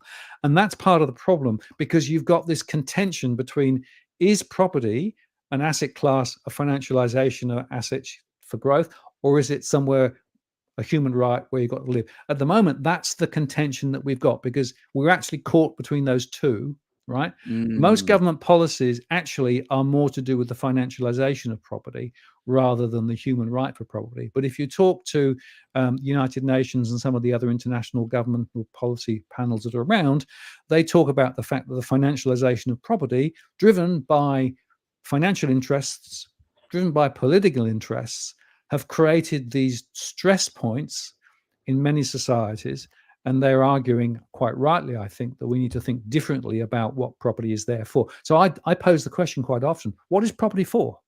Right? Is it primarily for investment purposes, to build wealth? And many people are relying on that wealth to take them into old age, instead of, as well as superannuation. Or is there another reason? Is there another set of logic? And I would argue that we need to have a much more grown-up conversation about what property is for, to be able to lay the foundations for the next generation, who will be excluded from getting into the property market, who will be ultimately forced to live in tents. I'm shocked by the tent cities that we're seeing in our major centers. It's ridiculous. I mean, that should not be due to affordability, though? Is that due to lack of supply? Like, is it because people can't afford, or because there just isn't anyway? Both and. Both. If you can't afford to rent somewhere, and if you can't afford to buy somewhere, what are the choices? You live in a car, you live in a tent, or you couch surf, or you live with your parents. And that's the other interesting piece of data. More people are staying with parents a lot longer now than they ever did, because they can't afford to go out on their home. Well, it makes sense, right? Like, they've got the bigger houses. The parents have those 3-4 bedroom homes. Yep. I want to see a company come up where they go to these, the baby boomers, and say, look, you've got a 4-bedroom house. All the kids have moved out. We'll knock it down. We'll create 3. You'll get one of them. Boom, problem solved. This is how you do it, people. Not just a developer, Joe. What's the difference between that and a developer? They're not helping. Yeah, you need to go to the people and you need to hold their hand through the whole thing so that it actually gets done. But this has been a very insightful conversation. I'm just sitting here like, I didn't think that I'd be nodding my head agreeing with Martin North, based on my preconceived notion of the conversation. Like, and this is why I love having these longer conversations, because it's not a soundbite. It's not a 2-minute segment on 60 Minutes. It's a proper conversation to understand what angle you're coming from of, shit, I agree. We have fucked up Australian property. And how are we going to change it? Because right now the situation doesn't look like it's shifting and changing too much. It's just like shuffling cards. They're just, let's move this over. Oh, there's an election coming up. Let's make some promises. It's a shame. Could I throw a curve, potential curveball? Go on, And yeah. that's bullshit. Curveball Well, away, mate. we're not a curveball, but we talk about, yes, the supply and all and politics. What if we actually introduced? I mean, and this is everybody's talking. It's not a game, not an idea that anybody hasn't already mentioned. But what about financial literacy? These types of things being taught in school. Yes. What would this? Yes. It would take Yeah. years and years Absolutely. to do it. But No. One of the things, the reason that I founded Digital Finance Analytics and why I do my shows is to help raise people's understanding and intelligence around financial matters. I am astonished how little people understand about the basics of finance, even from simple ideas of compounding through to the idea of when you buy a property, what is the process you need to go through? The number of times I see people buying property and doing less research than they would if they were buying a new refrigerator online. It's horrendous, right? Yeah. So there is a really important space and place for better education, and I think education of kids, but also adults too. Frankly, one of the things I try to do on my show is to help people understand some of these critical issues that are going on, because there's a very important education. The other point there is we've got to hold our politicians to account. At the moment, we're not doing that, right? What we're doing is we're sort of saying it's sunny down the beach, we'll go and sit at the beach and just enjoy ourselves, right? We should be actually forcing our politicians to come clean about what they are and what they're not doing. Because if you talk to politicians privately, as I do quite often, they acknowledge that the system is broken. They acknowledge that the Treasury's demand to let more people into the country to support the GDP. Real GDP is almost zero, but zero GDP per capita is negative. It's been negative for 5 quarters now. That's not good. So we've actually got an economic situation that's disastrous because of bad policy. We've got a housing system that's actually disastrous because of bad policy. We've got an education system that doesn't do the right thing for our kids and for those to make good decisions. So all of those are the big picture issues that need to be tackled if we're going to solve this problem. We can, and Australia has the theoretical capacity to be a brilliant place to live. But the danger that I see is that we're going to foul the nest. We're going to build really cheap, bad property. We're going to bring loads more people in. We're going to make it less and less affordable to own property. And even those property investors who actually hold property investment at the moment will decide to get out because they can't make returns. It's a nuts situation that we've got ourselves into. It's disastrous. And yet our major politicians want to talk about nuclear power and they want to talk about the vote and this, that, and the other. They don't want to talk about this fundamental issue. Yeah. Unreal. Good monologue there. That was very good. I want to jump into some of these questions that we have. I also want to. We had a little segment here that we were going to talk about sets of questions that people should be asking themselves as investors. So I want to hit some of those questions and then also some of the questions to the audience. So let's jump into our final ad and then we'll jump. I want to see a forecast. And a forecast. We're going to go to a forecast of where it's going, where it's all headed. Okay. Yep. There's nothing worse than going into a situation unprepared, especially when that situation is purchasing one of the most expensive assets of your life against a trained property expert in the form of a real estate agent. It's a scary thought, but it is a skill that can be taught. Do you want to learn how to become fully prepared when buying a property so you can get out there, buy your dream home or investment property without the fear of actually messing it up? Scott Agate, the founder and expert property negotiator at Hello House, has been helping people buy their properties by stepping in and negotiating with the agents and saving his clients tens of thousands and in some cases hundreds of thousands of dollars. Scott has now decided to share all that he's learned over the past 28 years in real estate so you can go out there and do the exact same thing on how to find a property, analyze that property, negotiate on that property, and transact on it to get the best results. He's created the Get Buyer Ready course, which is a step-by-step guide on how you too can become an expert property negotiator. It's the easy way of how you can avoid all of these agent games and get the best purchase price on that dream home or your investment property. The course is in short bites for busy people with no fluff at all. Just all the information you need to get buyer ready and secure that next property with confidence at the best price. Scott has been kind enough to give our community a massive discount with the link below. Sign up today before you even think about putting an offer on that next property, and it will be one of the best decisions you ever make. There you go. And I must say, buying a property, I know you buy a few yourself as well, Joe. At the moment, buying another property, it's interesting to sort of pick through. Once you understand the way the dialogue the agents have, it is super powerful, and learn all of that from Scott and sessions. But Martin, so what are we going to throw to? We're going to throw to the questions you ask yourself, Joe. What are some of the? Yeah, let's. If you we had it kind of lined up, and I think what are some of the questions that investors should be asking themselves? So, how does that look? Yeah. So, when you're a property investor, now let's be clear, we're talking about property investment, right? As I said to you, there are two questions to ask. The first is, what is the prospect of future capital appreciation? So you need to form a view of that. I'm surprised that quite often people just assume, they double every 10 years. No, not necessarily. There are areas where they have, there are areas where they haven't, right? You can't assume necessarily that the value is going to move up. So you need to do your homework to work out what's the likely trend. The second is you've got to understand the cash flow. Money in, money out. So what are you going to have to spend on this? What are you going to have to do in terms of, repairs and those sorts of things? I'm amazed how many investment properties have no sinking fund. In other words, they don't put money aside for the investments that they know they're going to have to make just in repairs.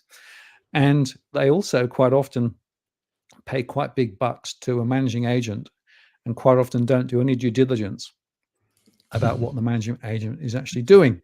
So there's a bunch of issues there. And I am just astonished how much people end up paying to agents who are doing very little. So again, there's a bunch of due diligence things. And then the final one, just bear in mind, when you're buying a property, whether it's for investment or owner-occupier, you want to make sure that you understand the structure of the property. You've got to get a survey done. You don't just rely on the vendor Mickey Mouse marketing survey, right? Do your own survey to make sure you understand what you're buying. Because if you are buying a property with asbestos or something else wrong with it, that's going to be a huge impost. And quite often, the people that I've spoken with who've made bad decisions, they were there on day one, but they didn't know about it. So you want to get informed before you make a decision.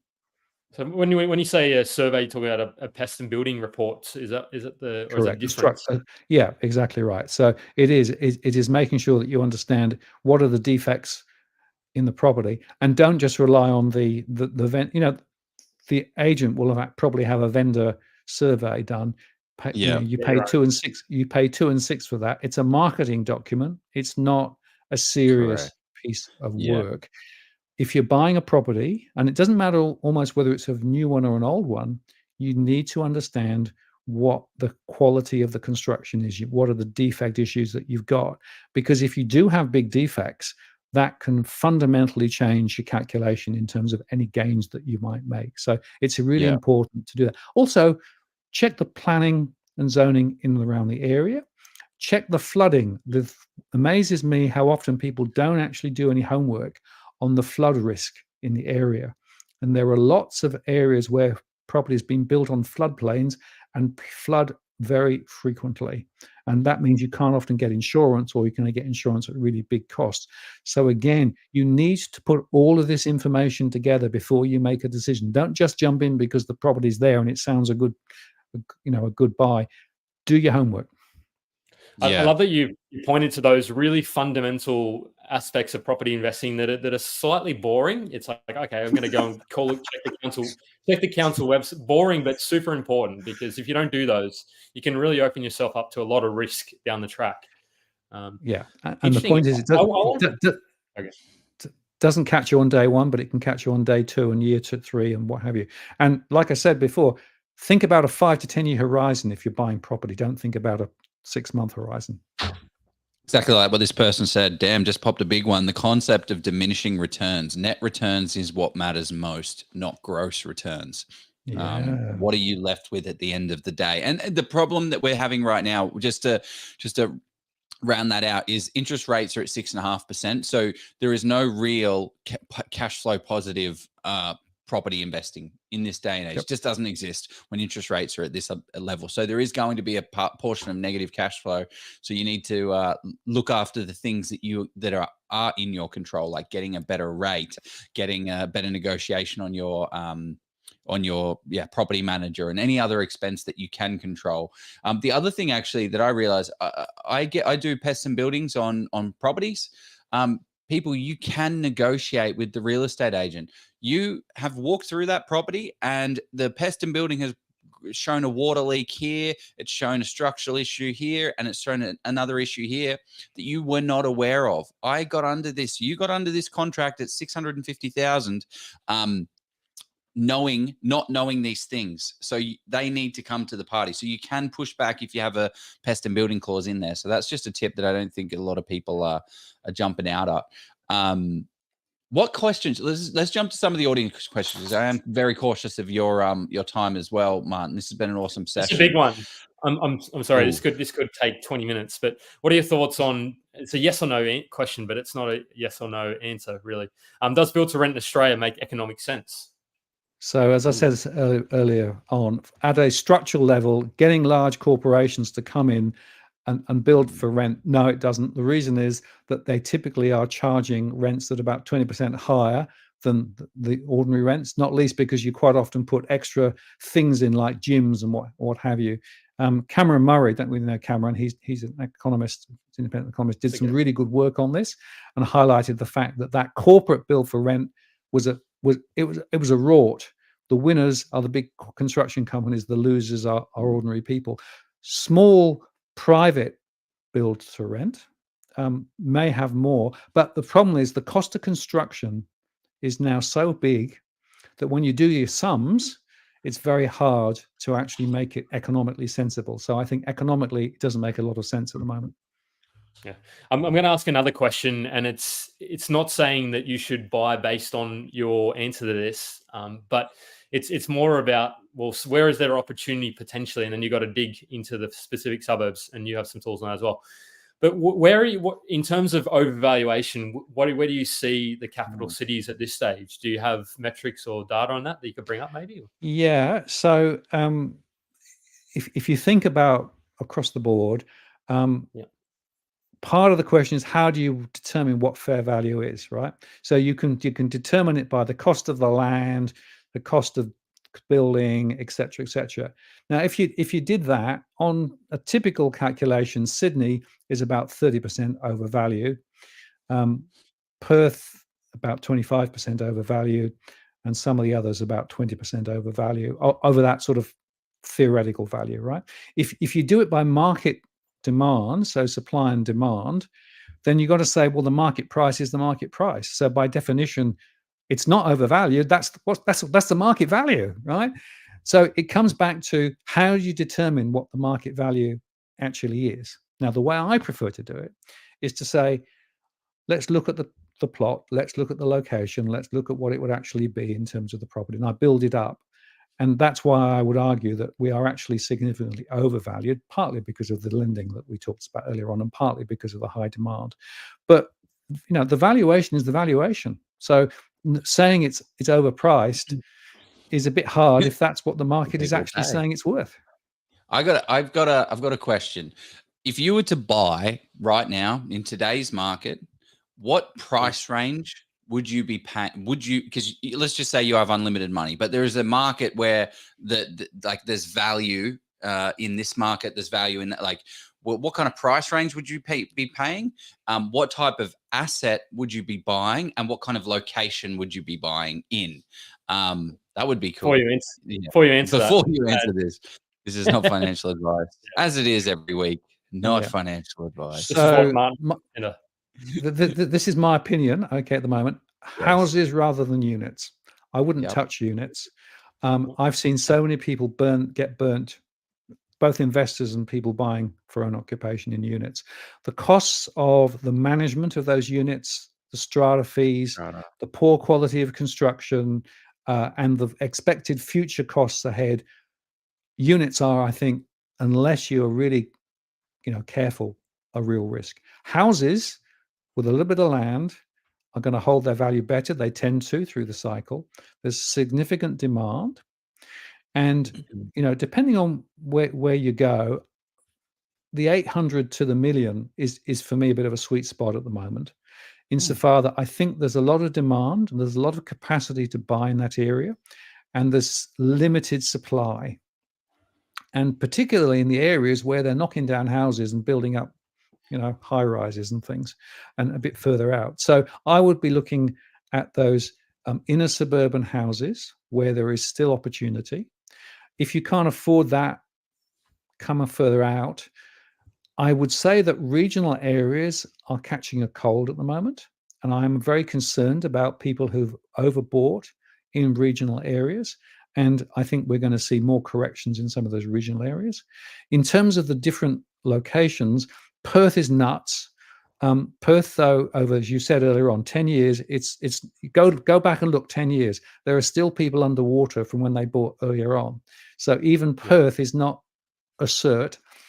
Adelaide is quite attractive for interstate investors because of the price is still somewhat lower and still growth. Queensland is doing quite well because of the Olympics around Brisbane. But if you go further north up towards Toowoomba is my worst postcode in the country at the moment. So I wouldn't be buying there. And if you then look at Melbourne, Melbourne is, listings are rising, prices are slipping, more properties coming on the market. So the greater Melbourne region is not an area I'd touch. Interesting. And then it just comes down to markets within markets, right? You can still make money in Melbourne. You can still make money in Toowoomba. You can still make money in regional. You still can make money, but it's picking the eyes out of it. You've got to buy at the right price. And remember that vendors still have a very accelerated view of what they think their value is worth. The typical gap between asking and settle has now expanded. It's between 8 and 10% on average in many areas. So what they list the property for, and then when it goes through to settlement, is correct. 500,000 is now 550,000, and it's kind of it's dropped down from, so in other words, the asking is higher than the settlement in many areas. We're now starting to see settlements. Wasn't happening a few months ago, but it's now beginning to happen. And if you look at some of the latest statistics, the discounting that's going on, but vendors aren't still happy to discount because they think their property is still worth what it was a few months ago. So I think we're at a bit of a pivot point, and that's why I'm saying, ahead is going to be very, very, very interesting. And maybe I should talk briefly about my 3 scenarios as we come. Yeah, we'll definitely. I think we'll maybe one or two more questions if you got. Sure. If you had time. How long would a scenario take? Okay. So I wanted to. This is interesting. Vishal has asked, how soon do you think these market corrections will happen? Will they happen tomorrow? Will they happen in 3 years? Or when are they? Are they happening now? Correction sounds like a sort of a sudden, jerk, right? What's happening is in some markets we are seeing prices easing. So if you look in regional New South Wales, if you look at some areas of Melbourne, prices are already lower. If you look at in and around Hobart, they're lower than they were. So prices are already drifting lower. I don't necessarily think we're going to see a uniform movement. I think we're going to continue to see significant ups and down swings because the demand-supply equilibrium is different. So Perth, there's a lot of people still moving into Perth, people migrating to Perth, a lot of interest in Perth. So you'd expect them to hang on for a bit longer. The economic situation in Perth is different. But there is a broader question about, are we going to see a recession in Australia? Interest rates are going to stay high, certainly through this year and probably into the early part of next year. So there's no rate relief in the short term. More people are going to find it harder to get by. That's going to put downward pressure on the property momentum. So I think what we're going to see is a sort of a muddle through and a bit of a muddle sideways and potentially a muddle down. But I don't think we're going to see a massive correction unless we get a global financial crisis or a global recession or a war. Any of those could then trigger a much more significant drop.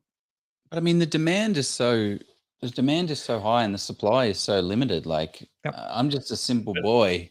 But Joe, what happens though? What happens when people start losing their jobs? So then they can't continue. The demand sort of eases off, and when if inflation stays higher, so they can't. Yeah. Well, what happens when we just turn on the tap of bringing 5,200 new millionaires to Australia, what are they going to do with their How many capital, and where properties are are they they going going to to buy, go? though, Joe?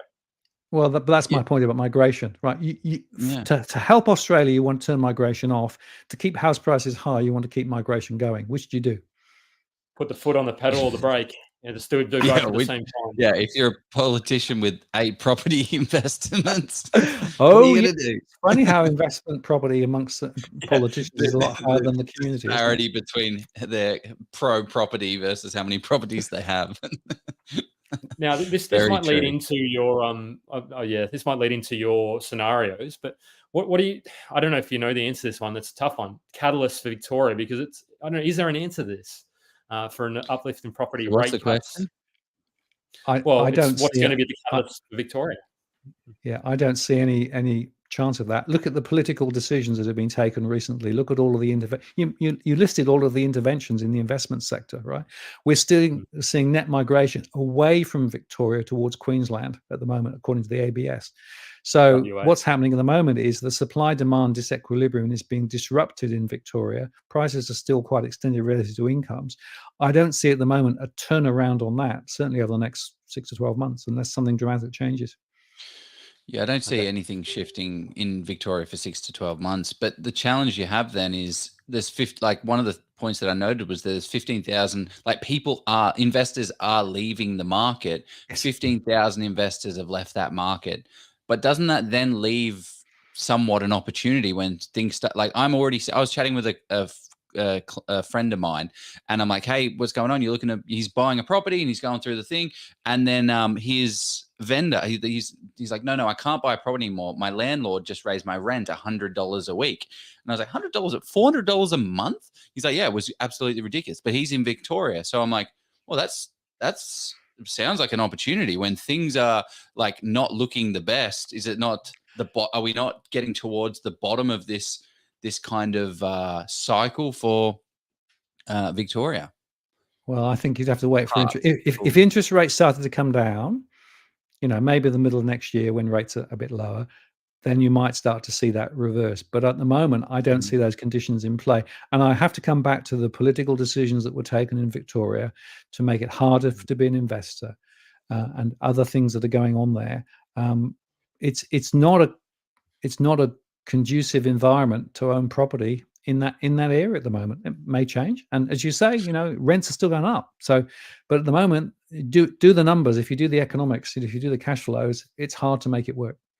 Unless you can. It's interesting. Yeah, but I also look at it from like, when do you want to buy? Do you want to be buying the top of the market? Do you want to be buying the middle of the market? Do you want to be buying the bottom of the market? Where I'm kind of comfortable and safe at is like that, 7, 8 o'clock kind of, you see the green shoots starting to come up, and then you jump head first. If you want to be more aggressive, you can jump in a bit earlier, but you want to be seeing a couple of green shoot signs.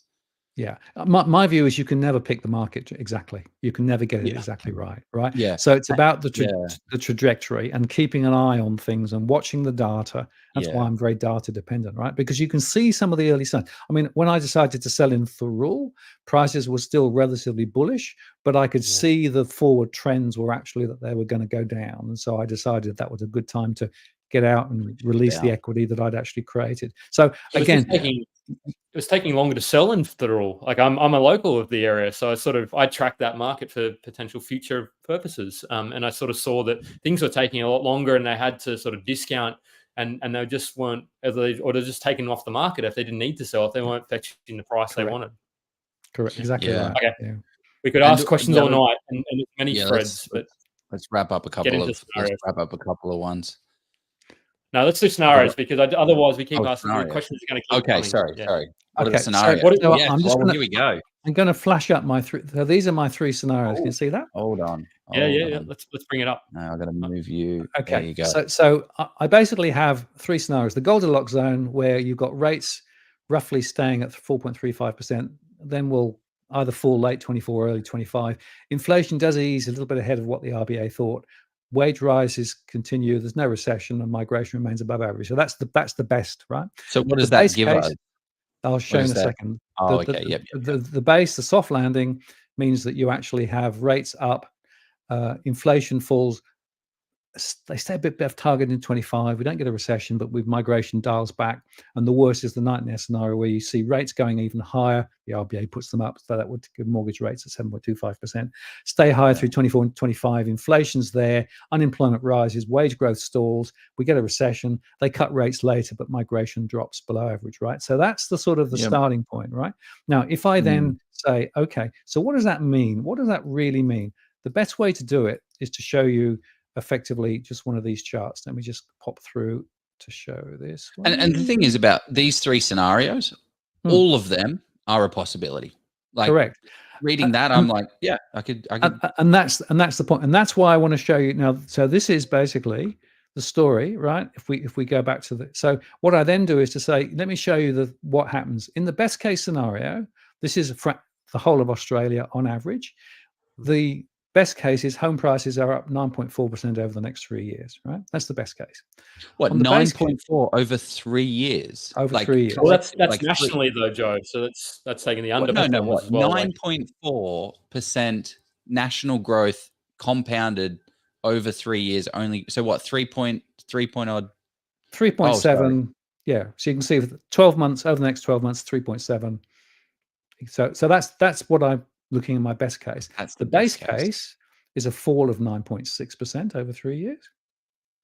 Okay. The worst case is a fall of 29.6%. So that's a 30%. It's still there, but it's only one of the three, right? Now, I think that it's going to be more between the first and the second case rather than the worst case. Units, pretty similar, but actually don't fall quite as much because there's a little bit of a difference there in terms of, so that's the average. Now, you know, I can do that for every state. I can do that for every postcode, but it gives you the sensitivities that you've got. So there is a scenario from here forward where we still get more home price growth.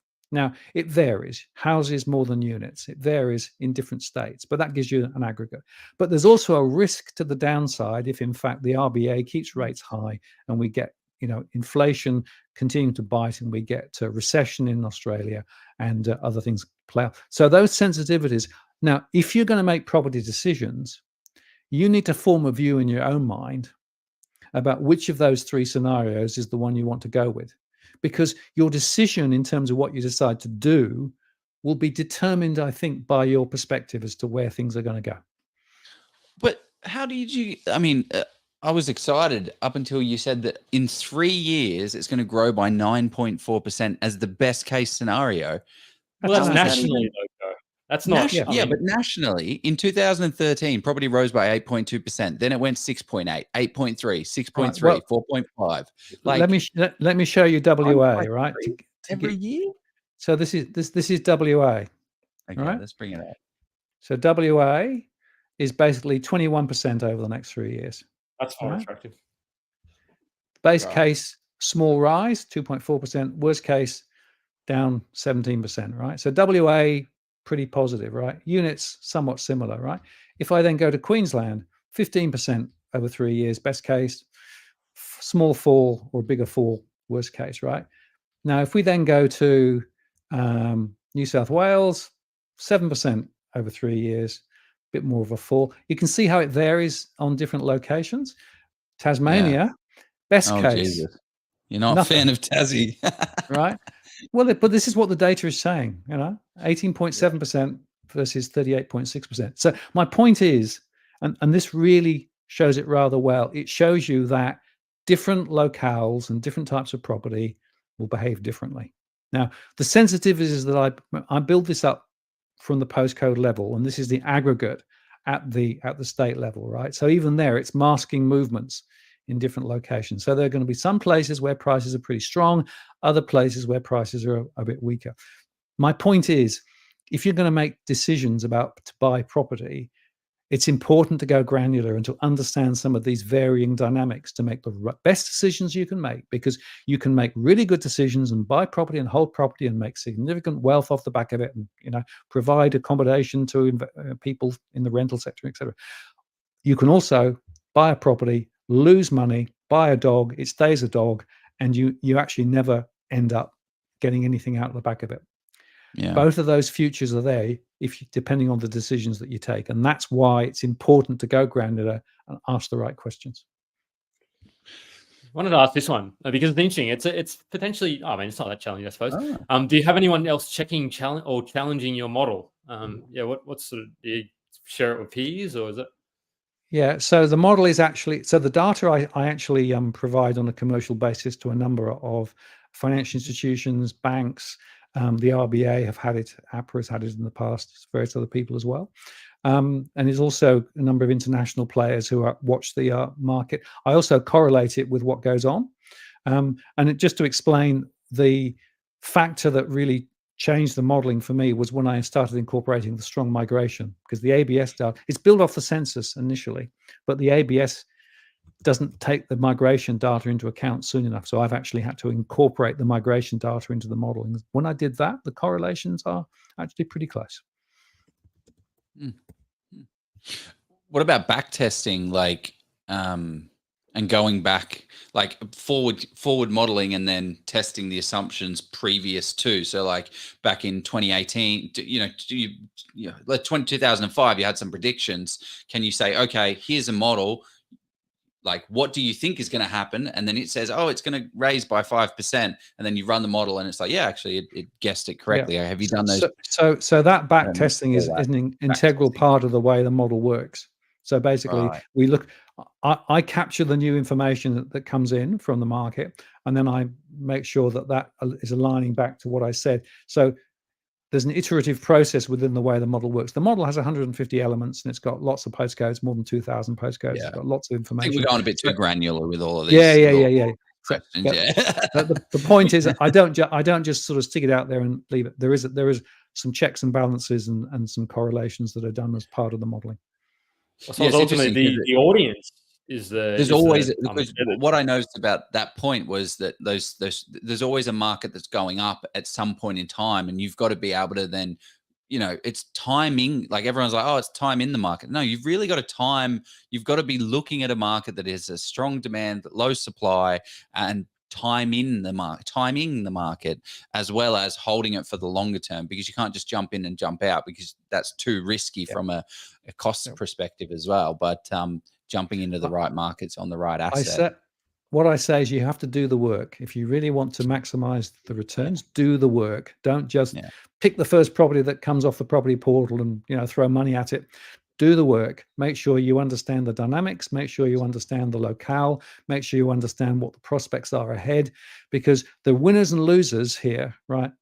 I've spoken to people, property investors, who've done really well over the last 10 years or so. I've also spoken to property investors who've lost their shirts.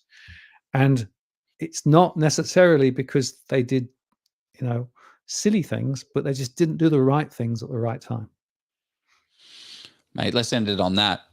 This has been a very, I've got a lot of people messaging me. One of the messages was great, true education and insights here. Love it. Awesome comment, because that's kind of what I felt that we got here. I'm glad that I came in with some preconceived notions of what I expected from this conversation, and we had some comments in the group that had these preconceived notions, and those people, I think, have just flipped the way that they see, well, yourself, and also it's just data. Like you can't control it. All you can do is ride the wave. Like you can't control the ocean, but you can choose when you're getting on the surfboard, when you're going out in the swell, and when you're going to jump on and how you're going to ride it. So this has been an unreal session. I loved it. Yeah. Thanks for agreeing, and thanks for Aaron for introducing us as well. I'm sure you might not be watching.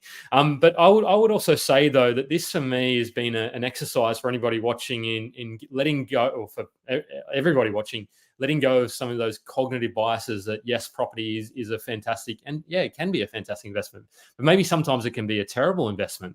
And yes, we are Oz property investors, of course. And if you've gotten great value from this, give us awesome insights.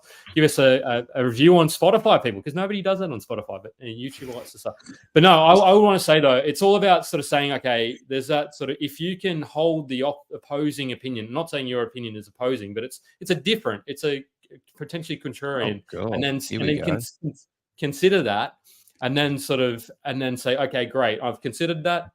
Boys, hands down. There you go. I don't need to say anymore. Less sales. Hands down, the best session of the year. Keep it up. more educational sessions, less sales pitches. Sorry, what sales pitches do we have? Pays the bills. Pays the bills. No, but Martin, I appreciate. As Joe said, yeah. What's the way that people? I love this session, and what's the way that people can get more of Martin Orr from digital finance analytics in their life? Yeah, so there is my YouTube channel. It's called Walk the World, and if you go there, I put daily shows up on there, talking about property and finance and some of the broader financial issues. I do macro as well. I've also got a digital finance analytics blog, and there the digital finance analytics website and blog is where I also publish all of my articles and posts. I'm on Twitter at DFA Analyst.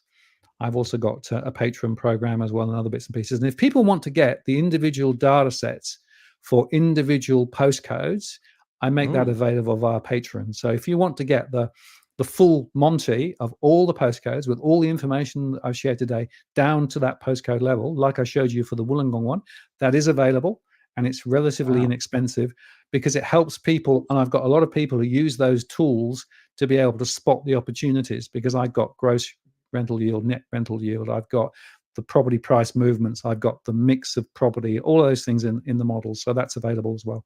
And go to my Patreon program or go to digitalfinanceanalytics.com and have a look, and you can go from there. We should have got you to demonstrate. I mean, you did sort of share a little bit on it, but that would have been fun as well. But No, well, if you down the track, if you want to have a more detailed deep dive, we're happy to do that. Should do that. Love it. That's a good one. There you go. Okay. Appreciate it, Martin. You go, Thank you very much. Enjoyed it. Thanks for the questions, guys. See you later. Happy property hunting. Cheers. Let's go buy a property. See you later. Let's go analyze a property. See you, team. Oh, I haven't finished yet.